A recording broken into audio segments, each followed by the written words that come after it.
roots of a cubic equation.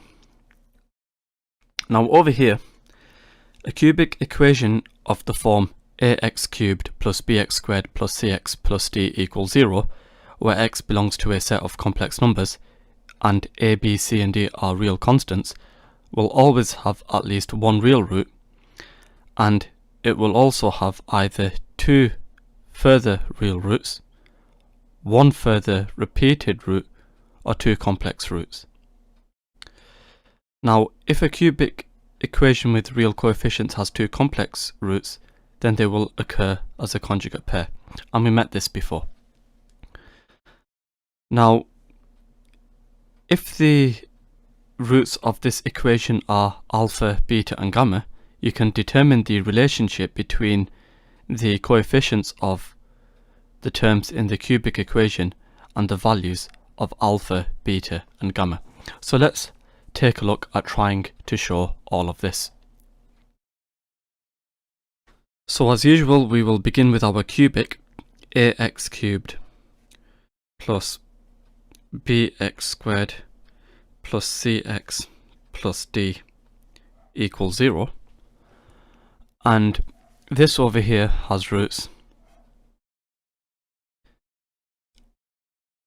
x equals alpha, x equals beta and x equals gamma. Now if it's got these roots over here, we can write this cubic as a lots of x minus alpha, lots of x minus beta, lots of x minus gamma equals 0. And this makes sense. If x minus alpha is equal to 0, x is equal to alpha. If x minus beta is equal to 0, x is equal to beta. And if x minus gamma is equal to 0, x is equal to gamma. And of course, the a over here just stretches the graph. So we can take the a out, and of course a times by 0 will give the 0. So this is completely fine. And then what we have to do over here is simply expand all of this out, and then we will compare this with our original equation to find out relationships between the coefficients of this cubic and the roots alpha, beta and gamma. So let's have a look at doing that. We have a lots of, now here we're going to have x times by x, which is x squared. Then we have x times by minus beta, so that's minus beta x, minus alpha times by x, that's minus alpha x, minus alpha times by minus beta, that's positive alpha beta.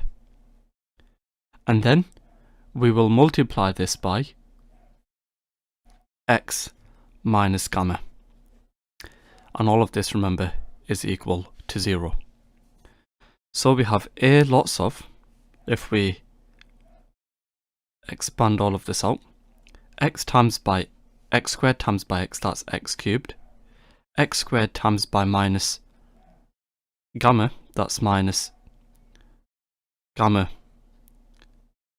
x squared. And then we have minus beta x times by x, so that's minus beta x squared. And then we have minus beta x times by minus gamma, that will be positive beta gamma x. And then we have minus alpha x times by x, so that's minus alpha x squared. Then we have minus alpha x times by minus gamma, that will be positive alpha gamma x. Okay, and then we have alpha beta times by x, that will be positive alpha beta x. And then we have alpha beta times by minus gamma, that's minus alpha beta gamma. So if we tidy all of this up, first of all, let's multiply through by a. So we have a x cubed minus a alpha x squared minus a beta x squared plus a beta gamma x minus a alpha x squared plus a alpha gamma x plus a alpha beta x minus a alpha beta gamma, and all of this is equal to 0. Now if we collect all like terms, we have a x cubed. Now in terms of the x squareds, we've got over here the a minus a gamma minus a beta, and then we've got minus a alpha. So we've got minus a as a common factor, and then we have alpha plus beta plus gamma, lots of x squared. And now in terms of the x's, we have over here a beta gamma x, we have a alpha gamma x, and we have a alpha beta x. So again we have an a as a common factor, and then inside here we have alpha beta plus beta gamma plus gamma alpha, lots of x, and then we have, in terms of the constant terms, we have minus a alpha beta gamma, and all of this is equal to 0. So if we compare what we have here with what we have here, well, we have a x cubed here, that doesn't make a difference, and here we've got an a x cubed. But in terms of the x squareds, what you can hopefully see over here is that b is equal to minus a lots of alpha plus beta plus gamma. If we compare the axes, we've got c over here, and here we've got a lots of alpha beta plus beta gamma plus gamma alpha, and if we compare the numbers, we've got d over here, and here we've got minus a alpha beta gamma. So why is all this important? Because what we can therefore conclude is that the sum of the roots alpha plus beta plus gamma, that's equal to minus b over a. We also have the pair sum of the roots alpha beta plus beta gamma plus gamma alpha, that's equal to c over a. And we also have the product of the roots alpha beta gamma, that's equal to minus d over a. So these are relationships which you should learn. Here we have the sum of the roots. Here is what we call the pair sum of the roots, and here we have the product of the roots. Now if we go back to what the notes say, of course here that's all summarized. Now just again, here we've got the sum of the roots alpha plus beta plus gamma, that's equal to minus b over a. The pair sum alpha beta plus beta gamma plus gamma alpha, that's equal to c over a, and the product alpha beta gamma, that's equal to minus d over a. And you'll notice over here, as with the rule for quadratic equations, the sum of the roots is minus b over a. The sum of the products of all the possible pairs is equal to c over a. So that's what we call the pair sum.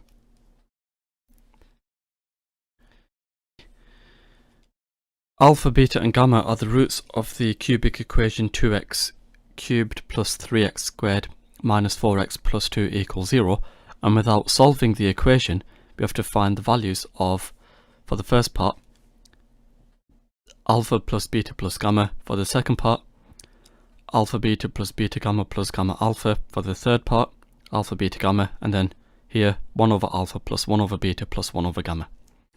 So first of all, we begin with our cubic 2x cubed plus 3x squared minus 4x plus 2 equals 0, and I think it's a good idea if from here we state the values of a, b, c and d.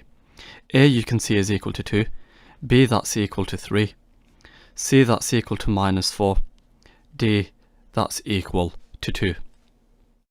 So for the first part, when we come to find out the value of alpha plus beta plus gamma, we have to use over here this relationship where we see that the sum of the roots is equal to minus b over a.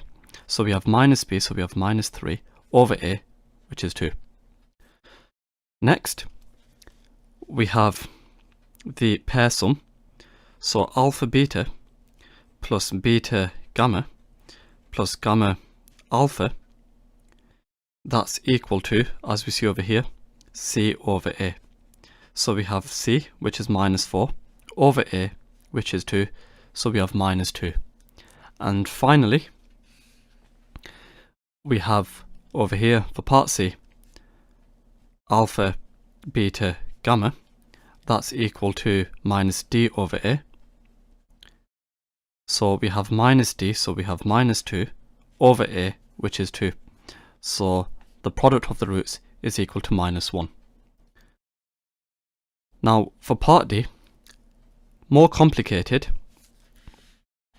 we have over here, forget a ruler, we have 1 over alpha plus 1 over beta plus 1 over gamma.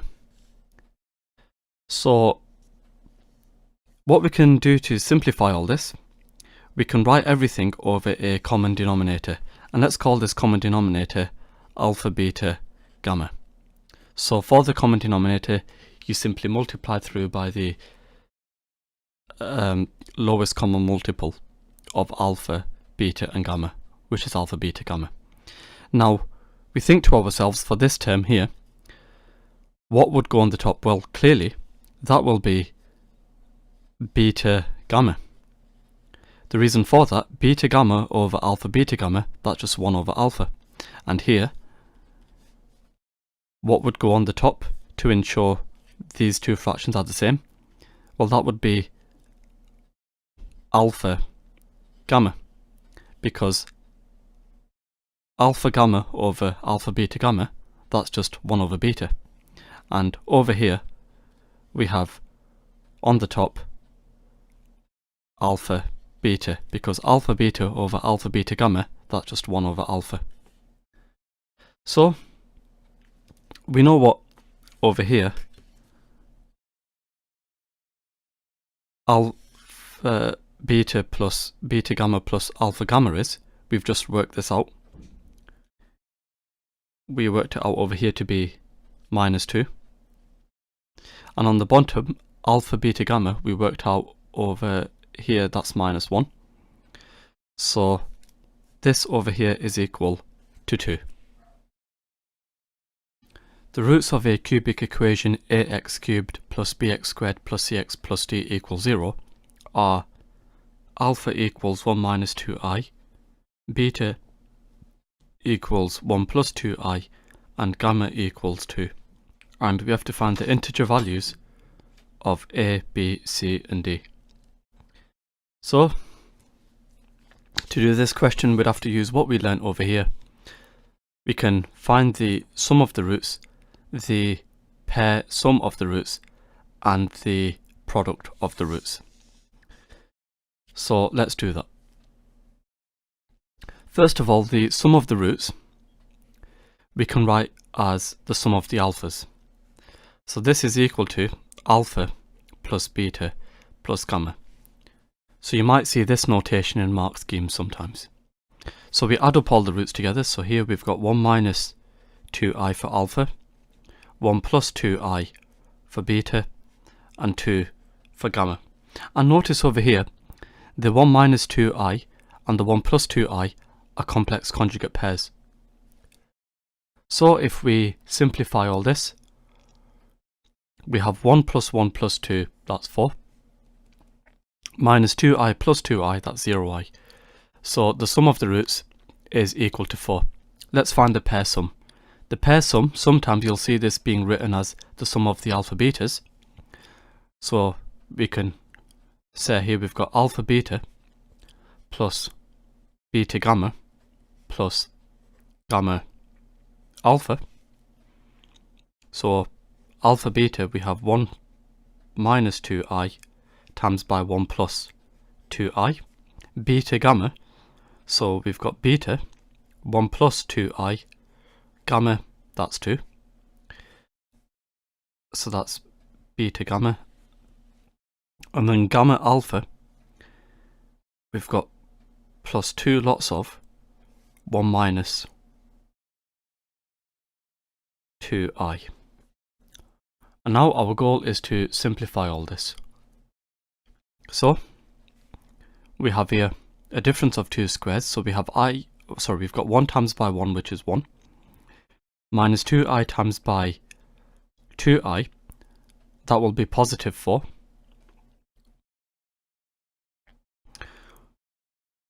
Two times by 1, that's 2. And then here we've got the 4i. And then here 2 times by 1 again, that's 2. And then here 2 times by minus 2i, that's minus 4i. So 1 plus 4 plus 2 plus 2, that's 9. So the the pair sum is equal to 9. And finally, the sum of the product of the roots, which is given by alpha, beta, gamma. We multiply all these together. So we have 1 minus 2i times by 1 plus 2i times by 2. So this result over here, we worked out to be 1 plus 4, which is 5. And then we multiply this by 2. So it turns out we get 10. And notice there's no shorthand notation for this. Now, why is this important? Because knowing the sum of the roots, which is equal to 4, we can therefore conclude from here that if we use our knowledge of what we said over here, the sum of the roots is equal to minus b over a. So minus b over a, that's equal to 4. And if we use this information in the second bullet point, this 9 is equal to c over a. So c over a, that's equal to 9. And also, if we consider this bullet point here, the third one, you can see here minus d over a is equal to 10. Now why is this useful? Because if we go back to what we originally mentioned, from this we can form a quadratic. So if you look at what we had over here, if I divide through by a, and remember dividing through by a doesn't make a difference to the roots, we have x cubed plus b over a x squared plus c over a x plus d over a equals 0. And we can use this information to help form some sort of a quadratic. Sorry, some sort of a cubic. So therefore, we have x cubed plus b over a x squared. So we know that minus b over a is equal to 4. So b over a is equal to minus 4. So we have minus 4 x squared. Then we have c over a, which we said is 9. So we have plus 9 x, and then we have d over a. Now we know that minus d over a is equal to 10, so d over a, that's minus 10. So all this is equal to 0. So with this, we can therefore conclude that the value of a, that's 1, the value of b, that's minus 4, the value of c, that's 9, the value of d, that's minus 10.